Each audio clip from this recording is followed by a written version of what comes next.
Hello. Welcome to the Empowered Artist Collective podcast. I'm your host, Jennifer Apple, a multi-hyphenate actor, educator, acting coach, writer, dog mom, and founder of this vibrant community that champions artists as they carve out their own unique paths in this wild industry. Whether you're just starting out, in the thick of it, or seeking a bit of artistic fuel to expand your toolbox, you're in the right place. In this space, we'll have honest conversations, share actionable strategies, tips, and resources, and delve into the messy yet beautiful journey of living a sustainable, creative life. We unmask the reality of life as an artist, from navigating career highs and lows to nurturing your full human well-being. I chat with women and non-binary guests who share their personal stories, helpful learnings, and hearts to help you unlock your artistic potential, expand your knowledge, and show up fully and fearlessly in your artistry and daily life. Before we dive into this week's conversation, don't forget to hit that subscribe button so you never miss an episode. If today's chat resonates with you, please leave us a review. It helps us reach even more incredible artists just like you. And hey, feel free to spread the love. Share this podcast with a friend or post it on your socials, making sure to tag at Empowered Artist Collective and at @JenniferApple_ so we can chat with you there. All right, grab a cup of something cozy, settle in, and let's get to it. Now that we've released more than 100 episodes covering all sorts of topics, we want to keep things a bit fresh while still being the resource that we are. So, this will be the first episode of our Director miniseries, featuring incredible directors in the industry who share their creative processes, career journeys, and invaluable insights from their unique experiences and perspectives. Scattered throughout our next episodes, we will bring these brilliant folks your way. To kick off this Director miniseries is none other than Tony-nominated Whitney White. Whitney shares her journey from music and acting to directing. She emphasizes the power of staying open, trusting your instincts, and pushing past limitations. She breaks down her approach to directing, starting with an emotional response to a script, translating it into a world, and adapting her process to fit each project's needs. Whitney highlights the importance of collaboration, documenting your artistic journey, and stresses that great work takes time, with the best results coming from allowing the process to unfold naturally. We share actionable advice, including applying for fellowships, creating work in community spaces, and building connections with fellow creatives who bring joy and rigor to their craft. She also reflects on directing the last 5 years, a personal and full circle moment in her career. Whether you're an emerging director or an artist expanding your craft, this episode is packed with insights, resources, and inspiration to help you on your next steps. Enjoy. Whitney White, you are in the space. How are you today? I'm so good. How are you? Oh, a day at a time, but I'm so grateful we have you here. For anybody Mhm. who does not know you, who are you today? Today my name is Whitney White, she, her pronouns. I am a Brooklyner, an artist, a theater worker, and a director. That's who I am today. I love it. I'm curious to unpack your journey a little bit, Sure. um, and how you got to the director hat more specifically. Definitely, and thank you. It definitely was a a journey. I think the theater arts, everyone has their story of how Yeah. they kind of find where they're going to situate themselves. But music was my gateway drug. I started singing as early as I could talk, and um, my wonderful grandfather used to take me to church with him, and it's an apostolic church on the Mm. south side of Chicago. And my earliest memories of like people gathering was in that church. And it was just fantastic. And it's fantastic to this day. It has a huge choir, an incredible band, and this huge congregation. And we would go every Sunday and it would just be like lights up. And Mm. then there would just be so much catharsis and communing. And I mention that because that feels like the most important. That feels like the kickoff event was like Mhm. me walking alongside my grandfather in his faith. And then cut to many years later when I was like a musical theater actor and singer. I went to Northwestern, cut to, I'll save a lot of the stuff in between, but I went to Northwestern. I was in the musical theater program. I loved it. I still love my musicals, y'all. I can't hide it. I won't hide it. I can't hide who I am. We live. Um, don't dare me to sing one at you. I will. I might, Um, we'll see. but I was like a working actor and musical actor, and I did a couple little spots on TV shows, and I was working in Chicago, and I hit a wall. I hit a wall because I think I had a wonderful kind of agent team at the time, but they only saw, I think, the smallest range of possibilities for me. And Mhm. this was like the aughts. It's not now when you have all these incredible writers kind of carving out these pieces and canons of Yeah. work, where many, many people are in the world. I feel like it was still very much a time where companies would have their one black girl. And if you wanted to audition, too bad for you. And I just felt like the walls, I just could see the end of what was possible for me, of what people thought were possible for me. And I wasn't satisfied with that. I studied politics, I'd studied music. I wanted to tell stories. Why Yeah. couldn't I tell stories? So then I went to an MFA program at Brown University, and I was still in the acting track at that point. And in that program, your first year, you have to take writing and directing. Love it. And I'm so grateful for that, because the first time I took a directing course was with Brian Murtis, a very incredible artist director, and he was the head of the directing program at that time. And I got two options, kind of. You get to submit the two things you want to direct your scene, and one of them that I submitted was Hedda Gobbler. Okay. And Just a small yeah, little. and I like wrote an adaptation of it for 8 diverse. I don't really love that term, but for 8 people Mhm. who were actors, singers, and I directed it, and that kind of changed my life, that moment, because my mind could focus on this task of Yeah. bringing this world to life. And I feel like my studies in politics, all of my experiences as a musician, as an actor, as a woman in the world, kind of came together to make the play world alive. Yeah. And that I'm so grateful for. And, I'm a big proponent of education. I think sometimes you don't always have the answer for yourself. You might know you need something, but you might Yeah. not know how to get it. Every artist is different. And I was one of those artists. I'm grateful for that push. And then I met a director named Sam Gold, who is just incredible. He's one of our best. And I got to be his assistant on a production of Othello at New York Theater Workshop Yeah. with Daniel Craig and David Oyelowo. And that was like another seminal moment, because I realized how important Shakespeare was to me. Mhm. And then after that, I started directing and writing and performing and just doing everything I could when I wasn't working my, bartender job at whatever unnamed bar in New York City. And I had the good fortune of working with Alicia Harris on What to Send Up When It Goes Down. And that went on to tour to a lot of theaters. And then by then I just kept going after Mhm. that. And I think the key points of my launch, I feel, were, my experiences in the Black church, Yeah. my experiences as an actor, kind of seeing a skyline that people were putting there for me and being dissatisfied with that, Yeah. and then finding directing and writing at Brown. I love it. Thank you for sharing all of that. I'm a huge fan of hearing people's quote unquote origin story, just because I think it's important for us as artists to be reminded that with there being no linearity, the Mhm. diverse, again, don't love that word either, but like the Mhm. diverse array of stories and origin places that people come from to get to where they are in this moment, that they can then change again, I think is really important to be reminded of, like, oh, we are all each on our own individual paths, Yeah. and how important it is to remember that is kind of the way, and that's what makes it all beautiful, and that's how the ecosystem kind of can all work Yeah. together.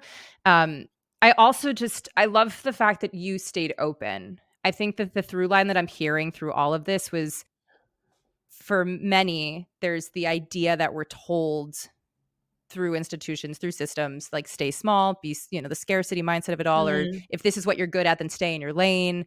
But to be able to know that you deserve more, just because you're a human, but that you do deserve more, and also that there are other ways to potentially use your artistry and to stay open to that. And now, because of your openness, all the doors have opened in those ways. I think that's a really admirable quality, for sure, but I would also imagine impacts the way that you do all of your work. I think it's like staying open, but also listening to yourself. I don't Mhm. even know if it's that I was so open, it's that I knew that I could do more. Uh, Mhm. Not even for me, but I knew I had more to offer, Yeah.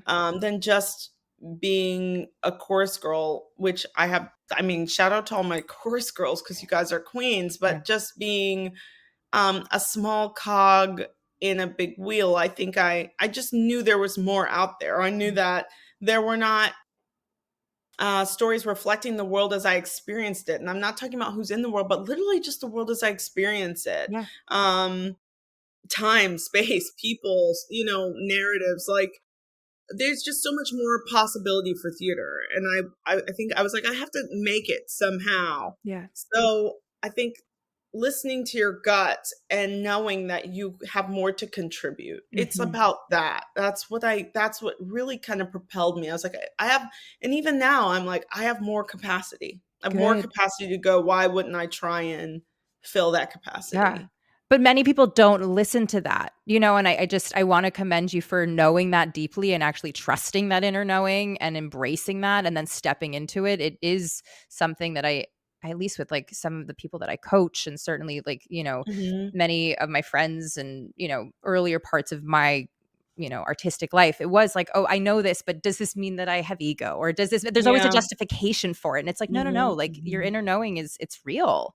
It's very important. And I guess like any muscle or skill, it's something you have to hone. Like, Yeah. when you practice lifting weights, your muscles get better. When you practice listening to yourself, you get better at filtering that into action. Because it can be hard to channel, I want to do this, or I think I could help this other person with this. Because sometimes it came from that too. Like, my background as a musician is often like, you're not always the star. A lot of times you're doing the harmony to someone else, or you write one line and someone turns it into a song. Hmm. So it's like, yeah, listening to that thing it takes practice. And the more you do it, the better you get at turning it into real things in the Yeah. world. I love that. As you have continued to step more into this directing and it's exploding and in gorgeous, beautiful ways and works, do you have a particular way you direct? Do you Mm, have like, before production, you do X amounts of things or this kind of thing? Or are there certain teams that or people that mhm, you must have in your corner in order to do the work? Or is it like depending on the project, you do things a different way and you embrace it as you mhm. go? I love that question. I think every place starts the same way for me. And it's just, when I read it, do I feel something? Mhm. That's how I start. And not just one something. When I read it, do I feel many somethings? Because Mm. if I'm going to get 200, 500, 1,000 people to buy in, to give up time in their like very precious lives, the one lives they're going to live, Yeah. I have to be sure that I think that my contribution is worth their time.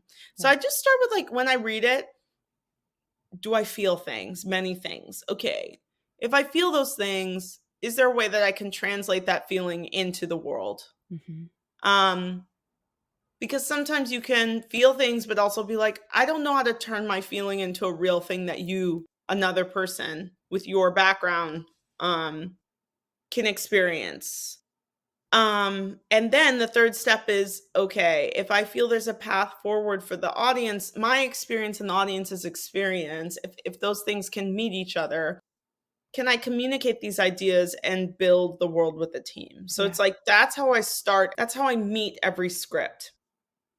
But then when it comes to how I direct it, it does feel different every time, because if you're challenging yourself, you're not directing the same play over and over again. Mhm. So, like a beautiful play I got the good fortune to direct called Walden at that second stage, and it's a beautiful three-hander, kind of about the end of the world, Yeah.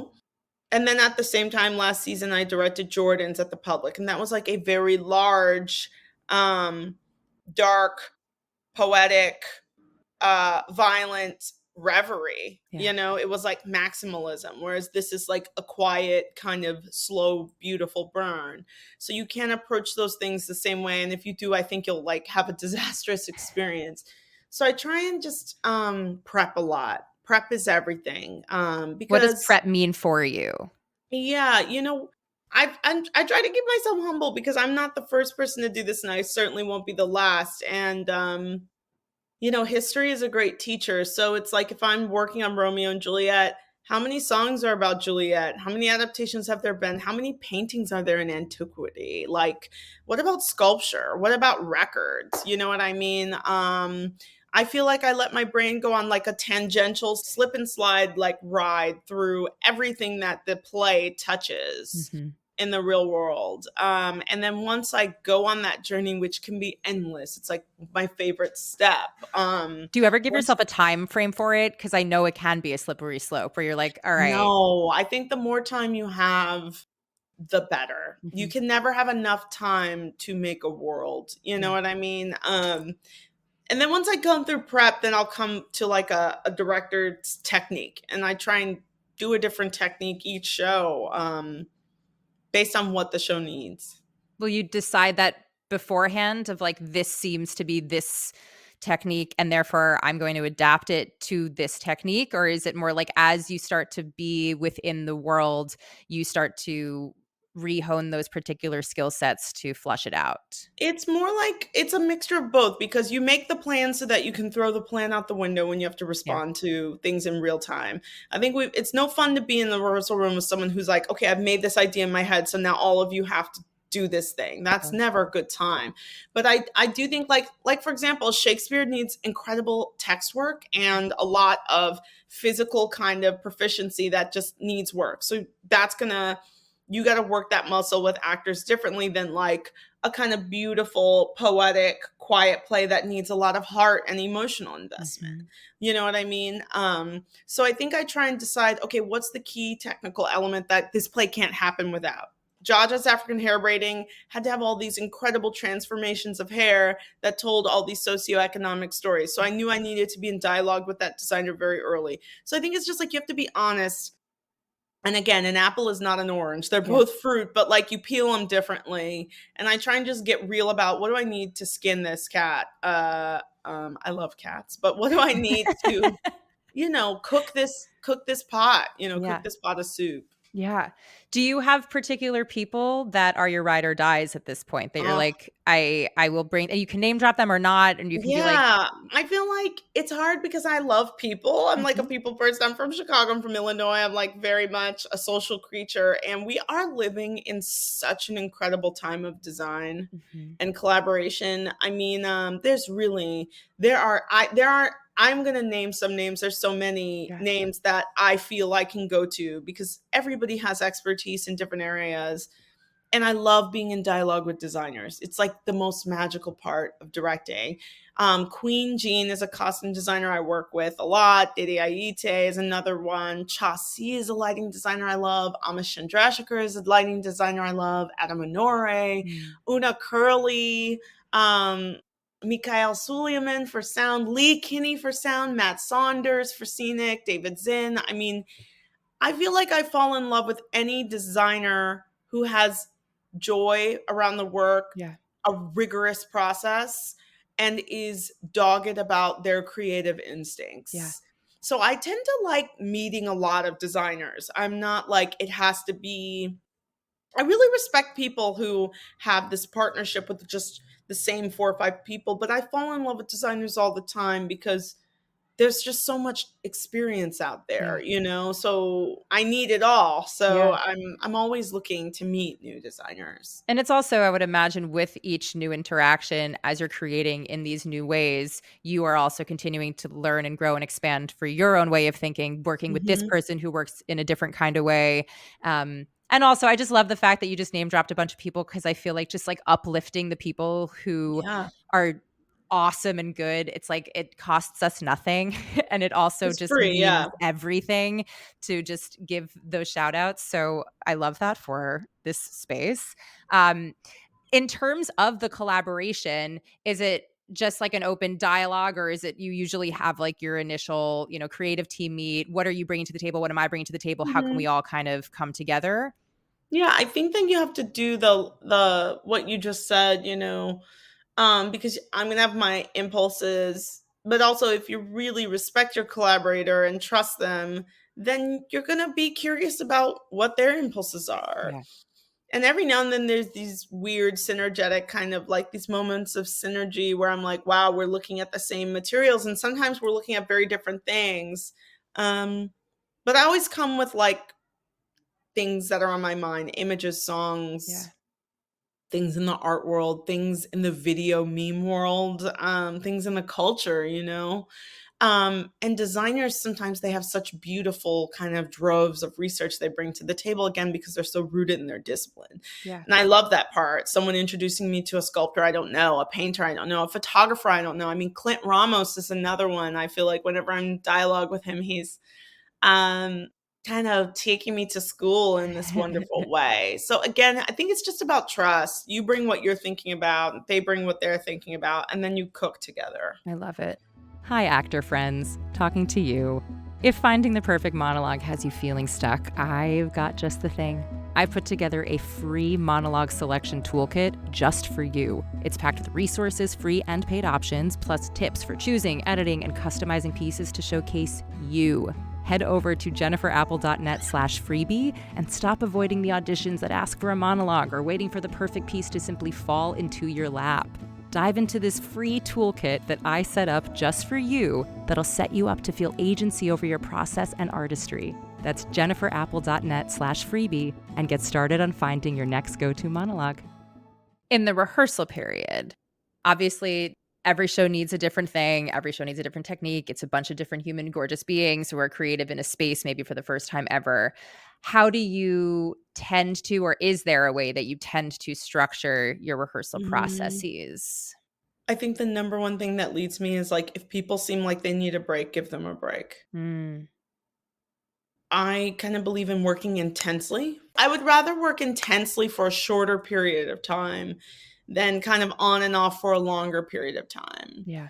So far in my experience, that yields the best work. It doesn't matter if there's 14 people on the show or 3. Mm, I always get more out of the work, I think, when we stay focused longer, even if that's a shorter span of day. And when people seem fried, give them a break. yeah.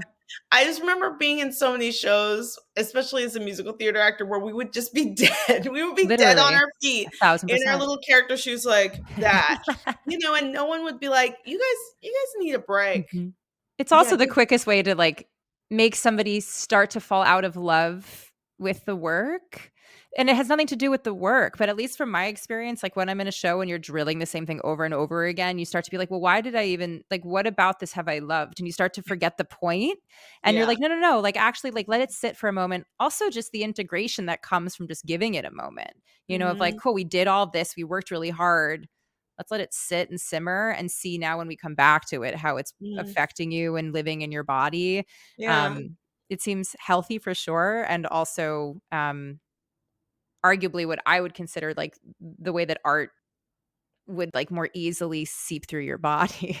I agree. You need time to process. I think if anything, process is a real thing. Mhm. I think a lot of times, especially with higher profile projects or with world premieres, that could be a smaller profile project. It can be hard to remember that the best things aren't instantaneous. Yeah. It takes, a gymnast, however many hours it takes to learn that one vault. It takes a musician X amount of takes to get the final take. Sometimes you'll get the right verse on the first take, but it's rare. Um, it can be rare, and I think that process, the more and more I think about it, the way to facilitate the work is facilitating process. How much time does one actor need to take a note and make it real? It Mhm. might not be the same calculus as another person. How many times does a lighting designer need to see a show to find that perfect cue? Yeah. And then when are we wallowing in it, and when do we just need to make the best decision we can and move on? Yeah. But I think I'm just trying to remind myself, even for me, it's not instantaneous. Mhm. Take the time you need, because if you arrive at something full, it will pay off more in the end. Yeah. How do you give yourself that grace? How do you check in with yourself as that begins to pop up? Just keep asking the questions. I mean, I do believe in note taking, however you want to take it. Um, you know, I always try and encourage people, I'm in classes, if I'm teaching, like, find a way for you to record your own process. Some people like to write. Some people need to take a photo. Some people need to take a voice memo. Some people need to post on Instagram about it. Some people need to, you know, draw about it, but I think you need to find a way to remember the things that make you feel something, Hmm. because those touch points of feeling are going to be what makes the work unique to you Yeah. and unforgettable. So I just try and like stay honest and ask people, hey, that made me arrive here. Did it make you arrive there? It did. Great. It didn't. Okay, let's talk about why it didn't. Hmm. We need to figure it out which way to go. Yeah. Yeah, recording process in theater, I feel like it's such a tragedy that we don't all study and read more notebooks Yeah. and rehearsal journals and stuff from our beloved theater artists. Yeah. Because how you record your process and repeat it is such gold, Hmm. And it's weird, like, I've read many memoirs, but I would love to read, Bill T. Jones's diary, Yeah. or Peter Brooks. I mean, you can read a lot about Peter Brooks, but just the artists writing about their process in their own words and not in a like novel form, Yeah. in the like rehearsal notes form is Yeah. like amazing. Do you ever go back to earlier versions of your work to see where you had started and think where you are now? Yeah, I try and just, I mean, if I'm honest, no, because I'm always horrified sometimes of, Yeah. of first drafts of things, because the more time you have with something, um, the more strange and fantastic it can become, because you're Right. looking at it from more point of views. You have more vantage point. It's like the eagle is like one of the best predators because they have that bird's Yeah. eye view. Time gives you that a little Yeah. bit. So honestly, I'm like, oh God, Well, that's probably throw why, those like, other old ones people's don't away. exist because 'cause they're like, "I don't wanna know what I thought at the like, I don't want you to know that that's where it started. Like, I want you to Hmm. remember what this thing became." But arguably, art is part the process is the journey, and Hmm. that is how we arrive to the thing. So I do think that there's a huge maybe yeah, it's a bit of a loss that we don't get to see the full process, especially for these greats. Hmm. Um, what happens for you though when it is a more like high profile project or Hmm. human beings, which Yeah. arguably you are stepping into more and more, which is so epic and awesome. Do you feel that pressure because now it's a little bit more of like a commercial business need to make the money? Do you feel like the eyes are on you in a different way and therefore there's pressure to step up in that? Like, does it affect you in the artistry of it all? I think that I try to not let it affect my Mhm. process, because if I don't have a process, I can't make good work. It Yeah. doesn't matter who I'm working with. Um, I can't truncate that time. I can't take shortcuts. There are no shortcuts. This is what I'm learning. And I feel like I had an incredible teacher who said that to me. Maybe it was Stephen Berenson at Brown Trinity, who used to run the department and taught acting. But like, there are no shortcuts, and Yeah. it doesn't matter what the paycheck is. You have to go through your process to make something that you're proud of. And I just try to be upfront about that. We're all going to read this and think about it and talk about it and try it and then do it again and then try it. We're all going to get to know each other for this brief, special point in time and try and do this the best we can, Yeah. And I try and not change that, because if you do, then what's the point? Yeah. Yeah.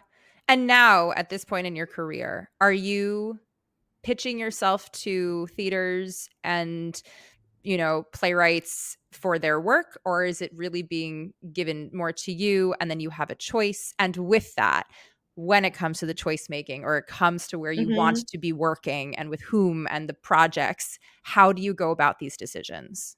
Well, that's a good question, because even the best of the best who are much further ahead of me, all of us are, speed dating Yeah. with these processes and looking to find the one that speaks to us, the play, or Mhm. write the play. And so I would say it's a good mix. I'm grateful that great plays come my way. But time is time. We all have one life. And so you do have to make decisions. And at the same time, there's still things I'm championing that people are like, I don't know about that. Yeah. And I'm like, well, I know about it. Good. So it might not be now, but like I'm gonna direct my own Chekhov soon Yeah. someday. Like I'm Yes. going to direct a major Shakespeare someday soon. And I Yes. think I think it's the same thing that, through my selective process or the things that come my way, I try and think about it the same way that got me here, is like, Sometimes people see a lower horizon for you than you might see for yourself, and you have to have the patience and wherewithal to kind of look up higher and think about that. Mhm. Yeah, so it's a mix for me right now. Things, and I still pitch for things, I fight for things, I'm not sitting on some tower. I'm just a theater maker. And we all have to fight to make the best work we can. Yeah. What projects besides the Chekhov, besides the Shakespeare's, which you 1,000% will, and it will be epic, Mhm. um, what kind of are there certain topics or what kinds of projects, or maybe is it Yeah, like worlds that right now are you're really drawn to? yeah. Well, stepping outside of my direct experience, I have a 4-part musical Shakespearean adaptation that I've been working on for a bit, and it looks like we're finally close to getting the premiere of all 4 parts. Yes.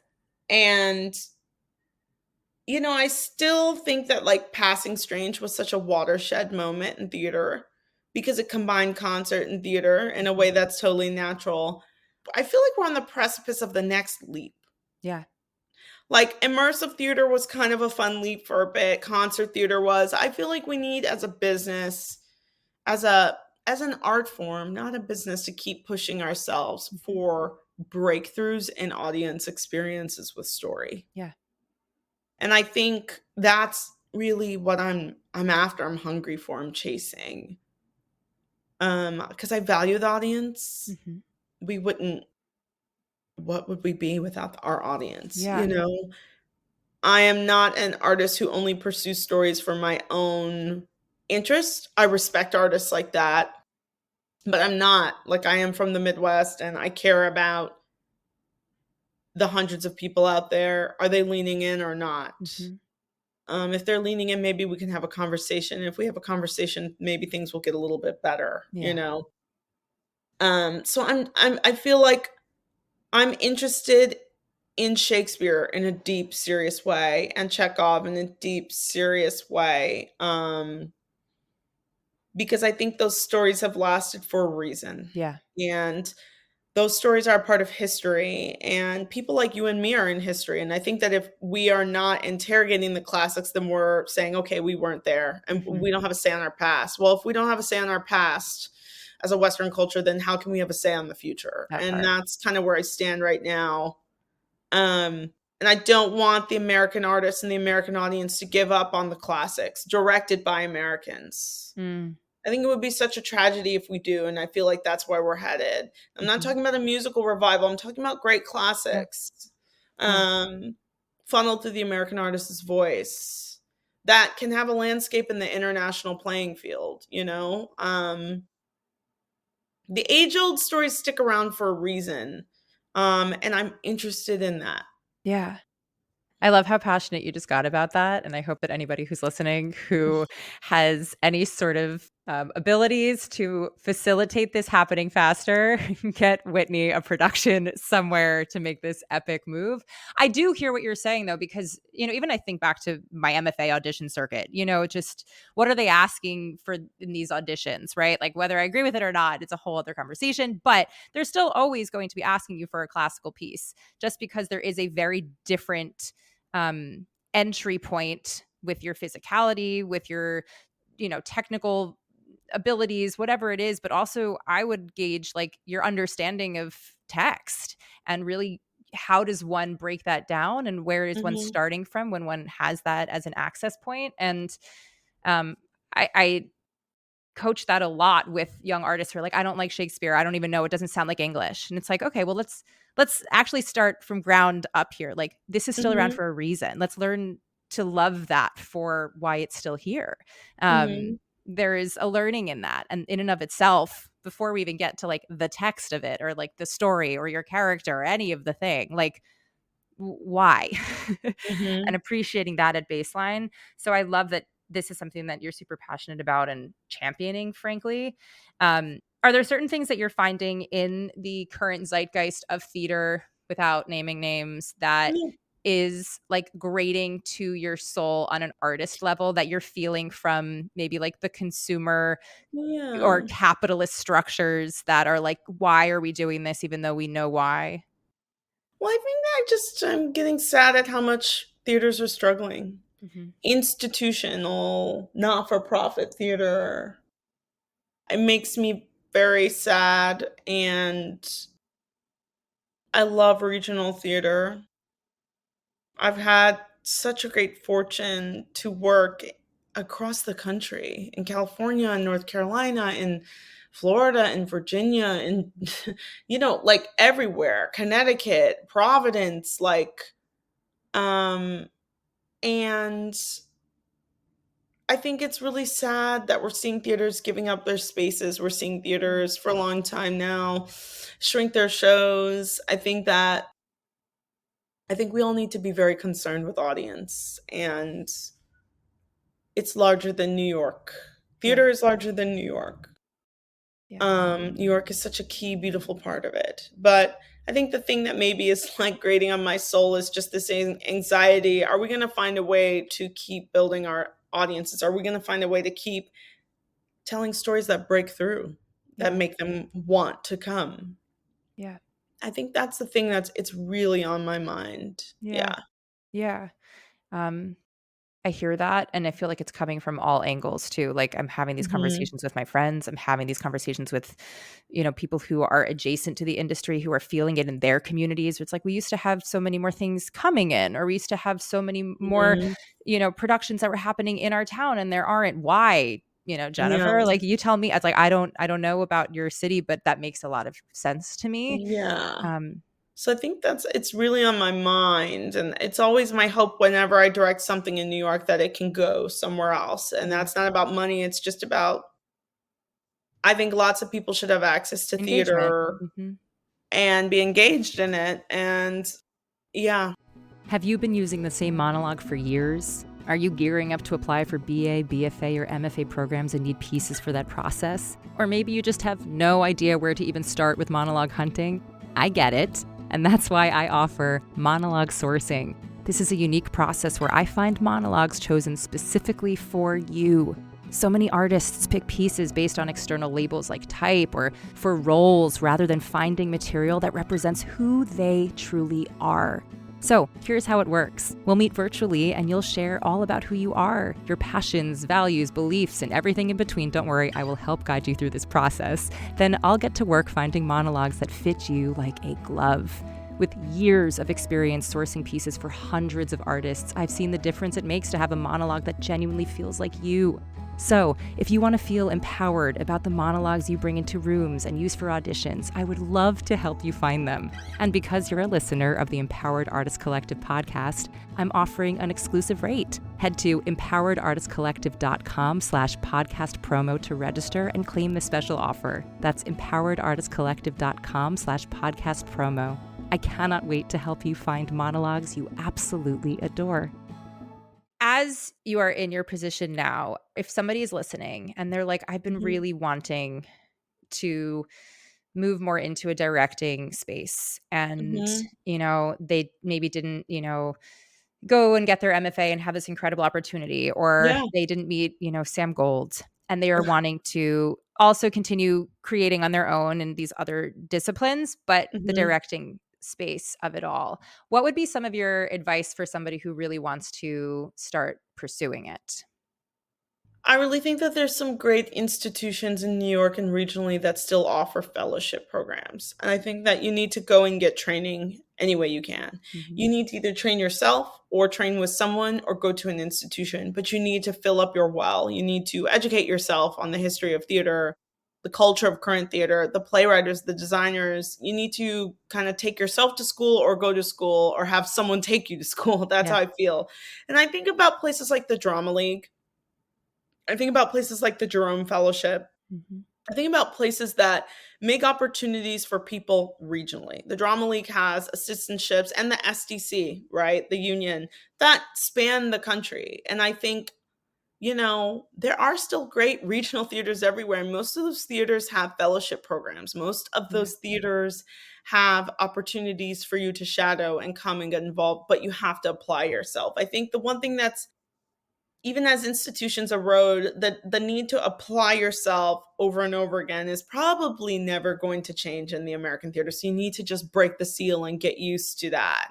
And I would say the first step is like, where do you live? Look to what's around you, or look to what's in a larger city near you, to what kind of opportunities they have, and just start getting used to applying yourself over and over and over and over and over Yeah. again. Um, because a lot of these fellowships, they are embracing artists at different education levels, different ages. I'm like not an ageist, you know what I mean? And I think art, the impulse to make art can come to you at many different times in your Yeah. life. And so you need to look at those spaces. I also think community spaces are great. Mhm. Community theater, like cultural hubs, religious centers. I think there's a lot of ways to make work, site specific work. I'm into it. I think that you need to ask yourself, where are the spaces I can make something? Yeah. How do I make it? Yeah. Bars, clubs, churches, community centers, schools, theaters. It's not just all about the classic theater where you buy your ticket and then the lights go down at night. There's a lot of spaces to make, to curate a live theatrical event. And I think you have to kind of start hunting that down. I love it because it's about also the creativity in the way in which you're doing Mhm. the thing, besides just the actual work that you're doing, which I think is also kind of a dying art form in and of itself. Yeah. Like, we have so many, and just like New York specific, but again, it's not the main place. But in New York, all these incredible hubs of where so many pieces started or artists got their start, they've Mhm. closed or they are closing or they are shuttering and losing that foundational space to be able to play, to be able to Mhm. come and commune with other artists in just shared artistic like joy and celebration and creation. um yeah, it's going fast. And so just I would Mhm. say that, I mean, yes, it's helpful for like a director, but also just for an artist generally. It's like, why not just get Mhm. a bunch of your friends, find this incredible space in your local area That's and how I create started. art? My first thing I ever did in New York, I did with an incredible colleague and friend of mine, Drew Ledbetter, and we like rented like a warehouse and put on these short plays, this like festival. Um, and I did that a lot. The first couple Yeah. of years were like, "Hey, I got $20. Will you come be in my concert at Joe's Pub? Will you come to this bar?"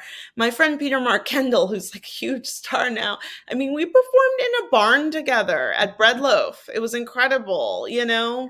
Um, Alternative spaces were a huge part of the jumpstart of my trajectory, and it's not something people ask me about a lot, but I would be nowhere without Jack, New York, without Bread Loaf, without Mhm. these other spaces than just like lower theaters. Yeah. Yeah, yeah, yeah.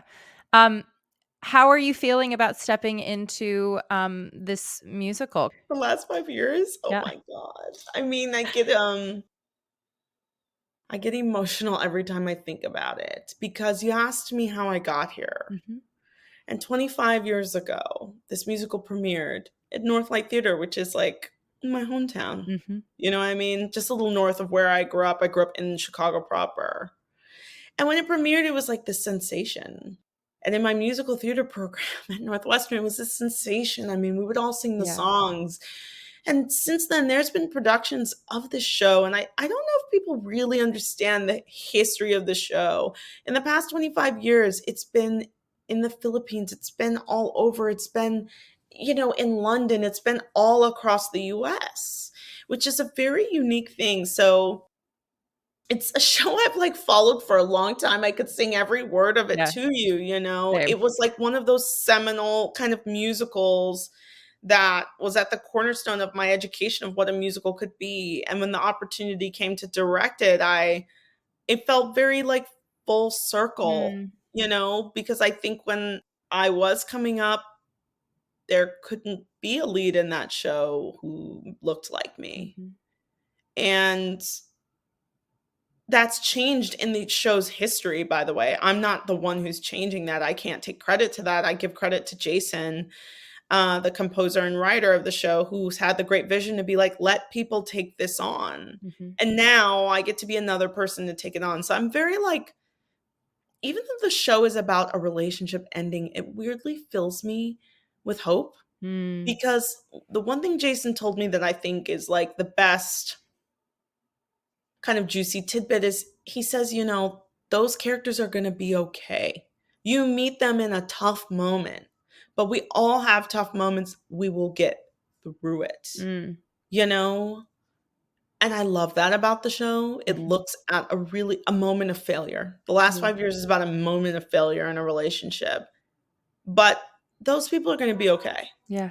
Um, and I think that feels like very apropos for right now. Yeah. Yeah. Yeah. And then in terms of the rest of your artistic hats and the work Mhm. that you are doing, how do you balance all of this with all of these incredible directing opportunities? How do you make the time logistically? Yeah. How do you give your heart the space to feel creative in all sorts of ways? How do you cultivate those parts? Well, I think the one thing you can only do one thing at a time. So Mhm. when you walk into a space, like let yourself be in that space in the capacity that you're supposed to be there. That's been really helpful. Yeah.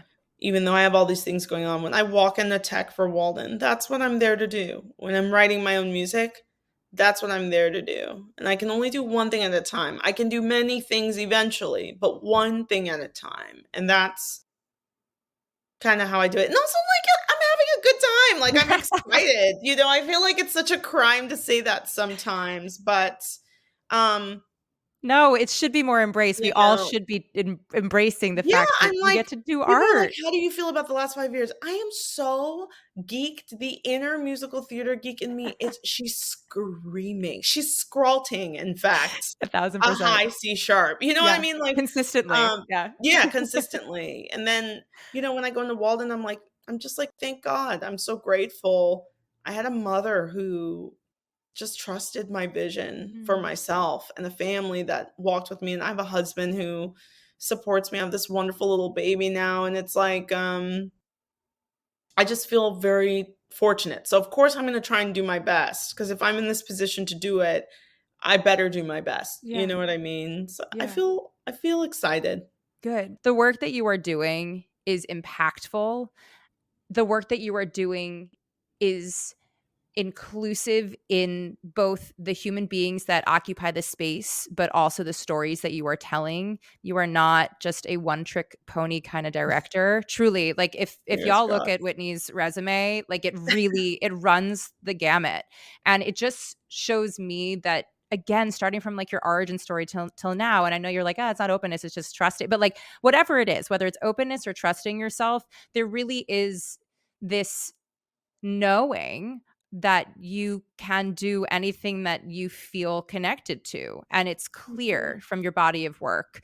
I think I'm speaking now on behalf of the artistic community in full, but like we're really lucky and privileged to have your voice be one that is being heard more frequently and put on pieces and with pieces that um, are told in only the way that you could. Um, I'm Thank so you. grateful that you made time in your busy schedule to pop on here for our listeners. Um, Yeah, of it's course. it's really, I think it's important for all of us to be able to hear from many different people in this industry. And I'm Mhm. pumped that you are the first director we've had in this space after over 90 episodes and 2 seasons. It's taken us a long time to Wow. have a director on here because I've been picky. I've been picky and I've been, like who do I believe is like doing awesome art and I love the way that they Thank think you. or the work that they're doing. And you've been that person. So here we are. Thank you. Um, It's really great. I think it's again, like, how do you start to the artists out there? Listen to a podcast like this, yeah. listen to people in dialogue, It's so great that you're doing this, and it's very meaningful to be your first director on the show. Thank you so Yay. much. Thank you. So if anybody wants to reach out to follow the work that you're doing, to hire Yeah, you for various hats, depending on which one you were putting on at the time, where within yeah. your boundaries is best for people to reach you? Well, I really love the Drama League, and if I'm really reachable through the Drama League, and I just think they're amazing. They offer so many levels of support to different artists, writers, interdisciplinary artists, directors across the country. So I think if you want to reach me, please, it's such a great institution. I'll be working with 2 artists as assistants this year through their program. And I'm always around New York Theater Workshop as well. That's another space I love that embraced so many kinds of artists and work. Mhm. And you'll find me. I'm floating around, and we can just have a conversation. I love it. I love it. Yeah, Thank you so much for being in this of space. course. That's it for today's episode. I hope you walk away with some fresh insights, feel inspired, and a little more empowered to take the next step on your artistic journey. Remember, whether it's a small shift or a big breakthrough, every step forward counts. You've got this, and we're here cheering you on every step of the way. If you found today's episode helpful, don't forget to hit subscribe so you'll never miss out on the discussions we have each week. And if something today really resonated with you, please leave us a review. It truly is one of the best ways to help other artists find our podcast and join in on the conversations. Plus, we feel the love too when you do. And don't keep all this goodness to yourself. Share this episode with your people or post about it on social media. Be sure to tag at Empowered Artist Collective and at @JenniferApple_ so we can see what's landing for you and keep the conversation going. As always, thank you for being here. Thank you for listening. And thank you for being a part of this incredible community. Keep creating, keep thriving, stay empowered. I'm Jennifer Apple. Until next time.